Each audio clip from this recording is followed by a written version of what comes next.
Hello and welcome to Story Untold. I'm Martin Bauman, and this week I'm going back in the archives to one of my favorite interviews of all time. There are some people you talk to and you're just brought right into the conversation, hanging on every word, and Shelagh Rogers is one of those people. Her voice, her honesty, the warmth of her personality, it's a rare gift. Shelagh's the host of The Next Chapter on CBC Radio. She's an officer of the Order of Canada.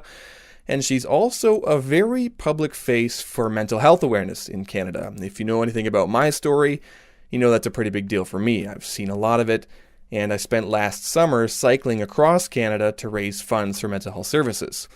Shelagh is one of those people that got me thinking about it and thinking about using the voice I had to do something. She's dealt with depression, and her story is a captivating one.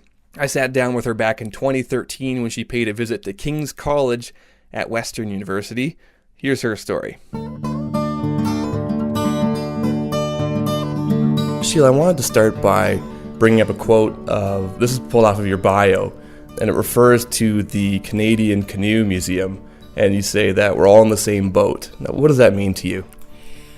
What it means to me is that we're all human, and that we all suffer in some ways, and that we need to support each other in our suffering. We need to be, I love the root of the word compassion, because what it really literally means is to suffer with. And I think we are all in the same boat. The statistics in Canada say that 1 out of 5 Canadians suffers from a mental illness or will in their life. And I really believe it's probably closer to 1 in 4. We know about the 1 in 5 because they're the people that will come forward. There are people who don't feel that they can come forward yet. So being in the same boat means that we've got to get in the boat and help the person that is dealing with that person. And I love the canoe metaphor very much, because we get in a canoe and we all pull, we all go forward together. And that's important to me in a number of areas in my life. But without the support I had with family and friends, and also some of my colleagues at the CBC, I would not have recovered. I don't say I'm cured, but I do feel I have recovered from unipolar depression. Depression is something that a lot of Canadians deal with, and many students as well. Why did you feel it was so important for you to share your story and to raise awareness about depression? I think if people like me don't come forward, we're very fortunate. And if people like me don't, if so-called celebrities, I don't see myself as a celebrity, but I know that, roughly 1 million people listen to the program I'm doing right now. So I know my name has some kind of recognizability. I want to take the sting out of it. I want people to feel that this is, to understand it's an illness.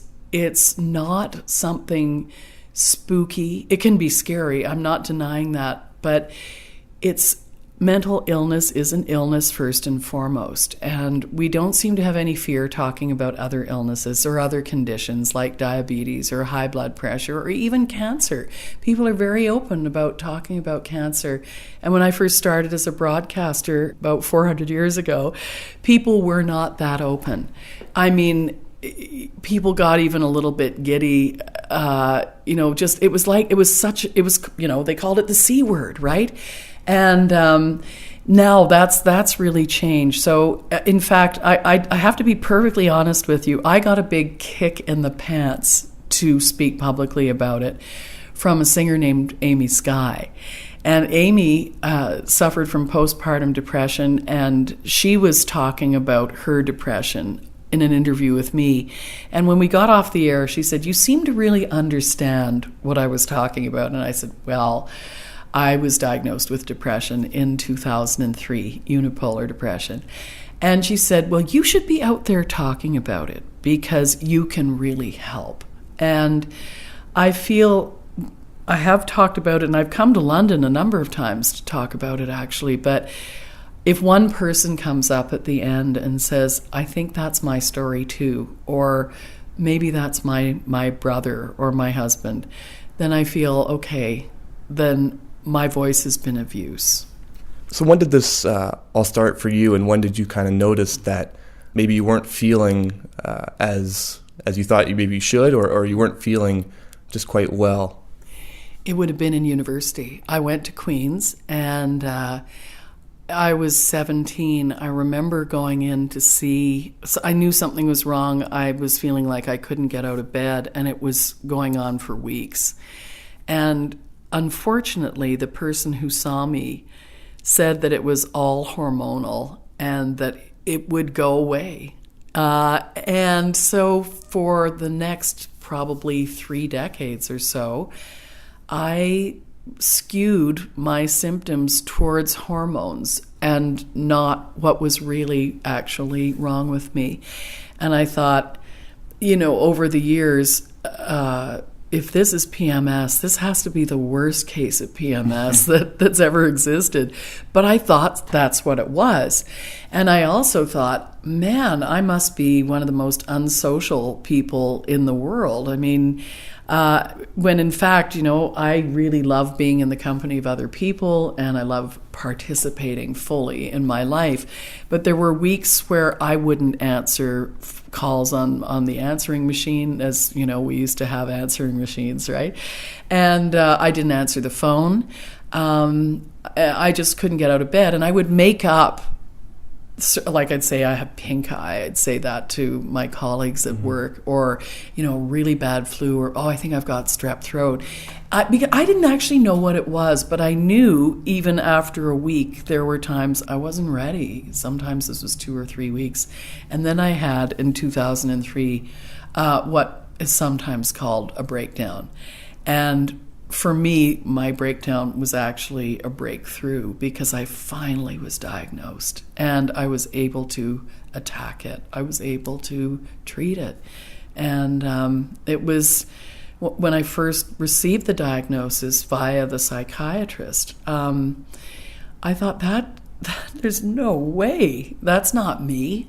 I'm known at the CBC as someone with, a smile in my voice and all of that stuff. But it was me. It absolutely was me. And I realized sort of about 2 or 3 days later, now that's what's been eating me all these years. And it was so great to get that help. All of those years, when you say it's been eating at you, were there any kind of outward signs? How did you present yourself to the people around you? That's an excellent question. I really think I learned to cover it up. You will understand that the kind of jobs that I've been lucky to inhabit are the kinds of jobs a lot of people want. And I didn't want to give up my position working with Peter Zosky or host of the Arts Tonight, whatever I happened to be doing. National programs are a real honor to work on. And I learned to perform through it. And my dear friend Oliver Schroer, who was a fiddle player who died about 3 years ago, also suffered from depression. And I talked to him about it and said, how is it you're able to go out and play? And he said, I can do that because that's the world I know. It's my real life that I can't make my way through. And I think that was really true for me. People have talked over the years, I'm going to be very candid about this, about my laugh. And I'm going to say that it wasn't always real. I listened to old tapes and I think I almost hear a hyena-like creature. But I think I was overcompensating for how I was really feeling inside and felt I couldn't bring that forward. There wasn't really a forum to do that. I didn't feel that there was a safe place to do that at the CBC. Plus, I didn't know what was wrong with me. I mean, that was the biggest deal. I knew something was bothering me, and whether it was hormonal or not, I had to get past it because I wanted to keep my position. I wanted to be where I was because these jobs are amazing. It's like you've got the biggest sort of smorgasbord of interesting people across the country, in my case and in other people's cases around the world, to talk to. And if I was curious about something, I could bring in a person to tell me about it. So I think the way I presented myself was falsely. I created a persona, and it was like putting on a uniform to go to work. And then I get home and I couldn't talk, or I would be really just sort of empty with the people I loved, my family. And that really did go on and off for years. I remember a friend of mine, and I actually just saw her last night, saying I used to do a disappearing act, and that I would just disappear into myself, even if I were in a room. And but at work, I would really, really force myself to be somebody else, not the person that was suffering from this. And most of it was I just wanted to preserve what I had. You mentioned the word unipolar a couple times. I'm just curious as to what that, if you could give an easy enough to understand definition of unipolar depression. Yeah, I'll say this, it's different for everybody, but it's not exactly the opposite of bipolar disorder, where you have very big manic highs and very, very low periods. Unipolar would say there's only one pole, and it's the South Pole. It's the low pole. I talked to Margaret Trudeau, not to drop a name, but I know her through mental health circles. She once said to me, I feel badly for you because you can't enjoy the big highs. And I said, that's not true. When I'm well, I really enjoy the highs of life. But in her case, it would mean perhaps singing a song to the Venezuelan president, or in my case, I just want to enjoy my life.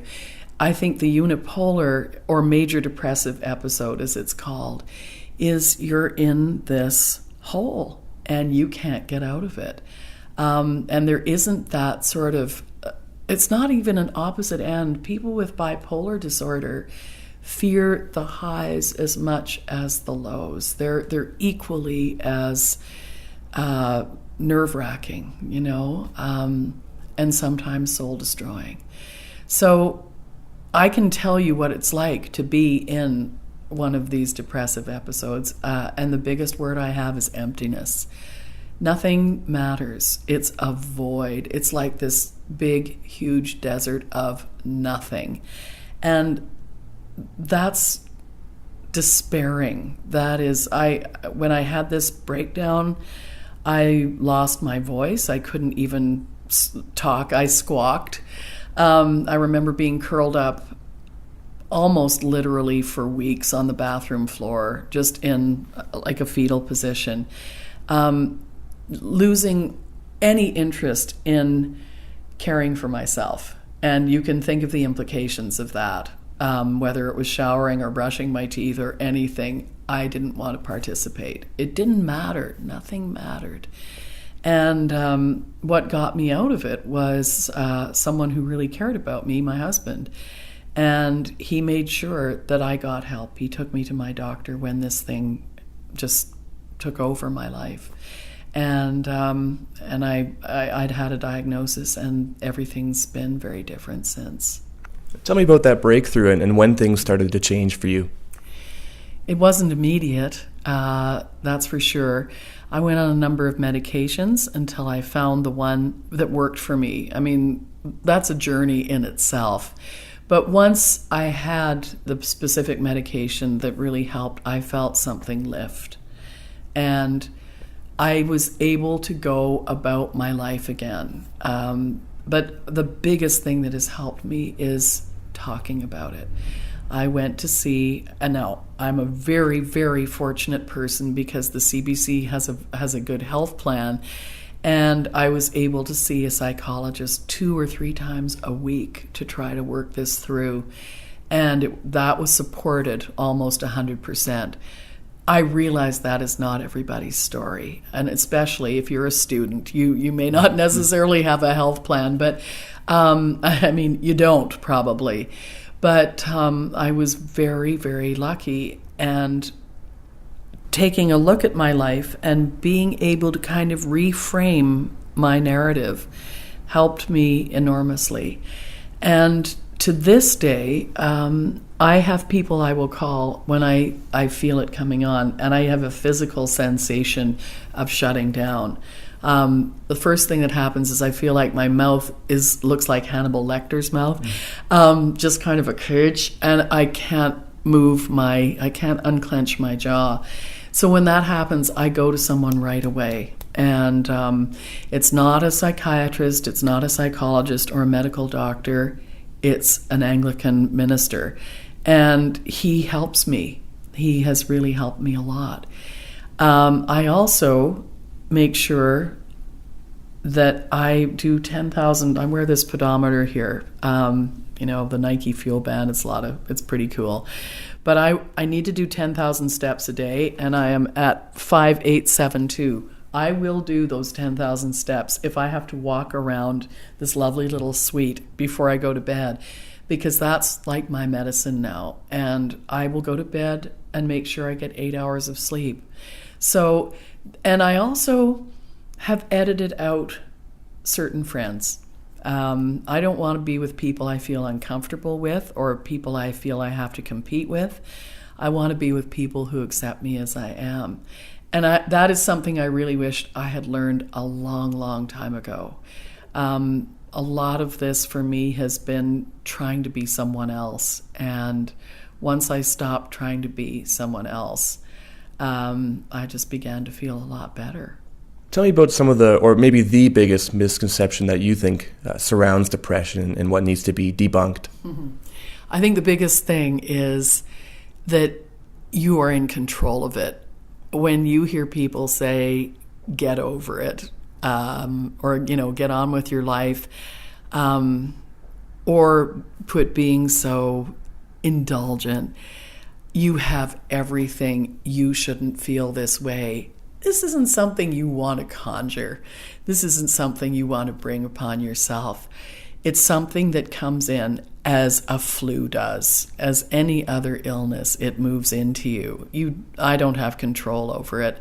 I mean, I think I'm fighting it really well. I haven't had an episode for 6 years, which I think is amazing. I'm really, that pleases me. But I'm not, I keep looking over my shoulder. But I do think, to answer your question, I think that's the biggest misconception, that somehow this is something you bring upon yourself, or, you're looking for sympathy or whatever it is.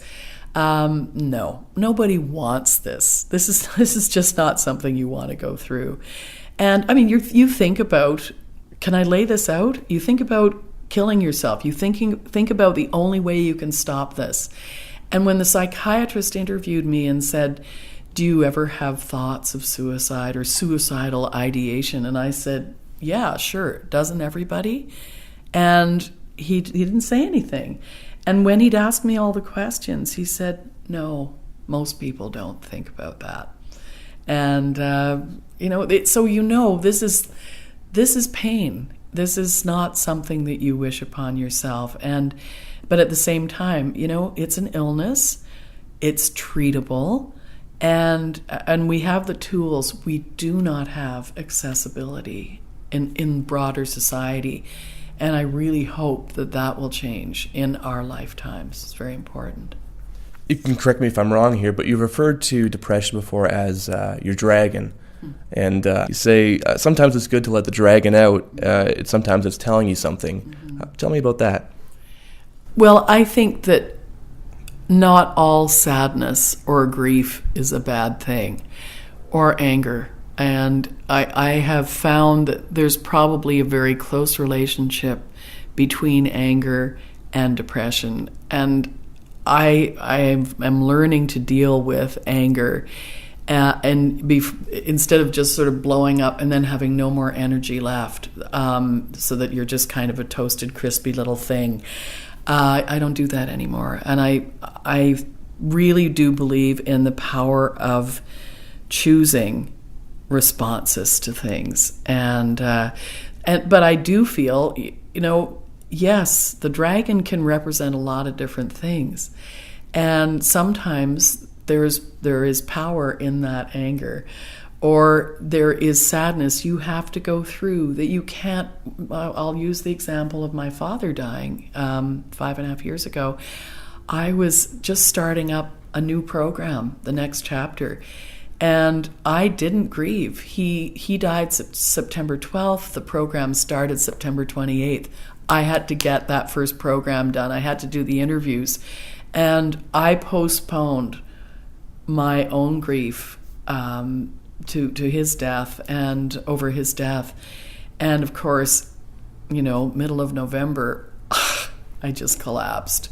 So letting it out is important. Understanding that, we judge these emotions. We think, oh, sadness is bad. It's a negative thing. Grief is a negative thing. They aren't. They aren't negative things. Even anger can be very energy giving, or there are ways that you can work with it. Go for a run, go for a swim, work it out in a different way than just exploding. But I do think it is important to not stuff it back in all the time. And that's something I'm really trying to work with now.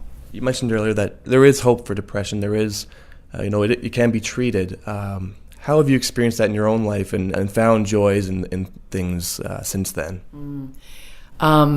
That's a great question. And, well, the very first thing is that there is help. And as I say, I know I am the story that everyone should inhabit. It's kind of a fairy tale, sadly, because there are so many delays built into the system.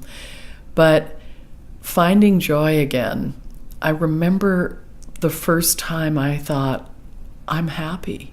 And it was just, wow, I realized I felt happiness. It wasn't just a kind of, I'm going through my life and I'm going through the motions. I actually felt a joy about being alive and about being able to read this book or hang out with my husband or walk my dog. Nothing really big. It actually is the little things, I think, that add up to joy, at least in my life.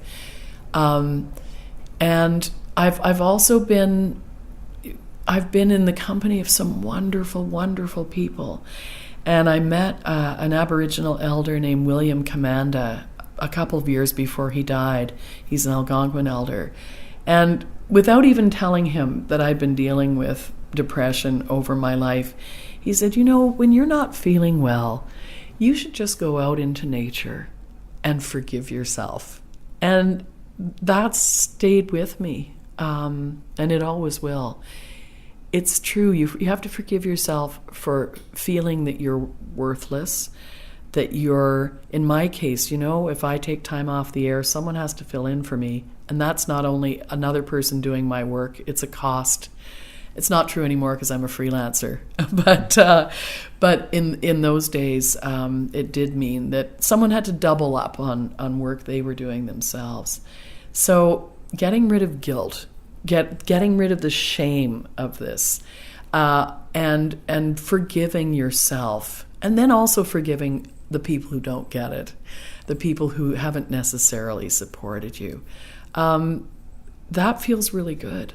That feels really, really good. And I think there's just a lot of joy in that, a lot of happiness in that.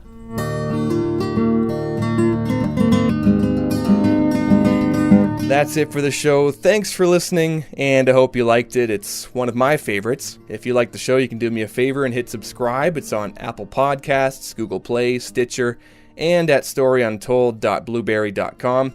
You can also really help out by leaving a review or pass it along to someone else you think might like it. Theme music for the show is by Dr. Turtle off the album You I'll Ah. Once again, I'm Martin Bauman, and this was A Story Untold. See you next time.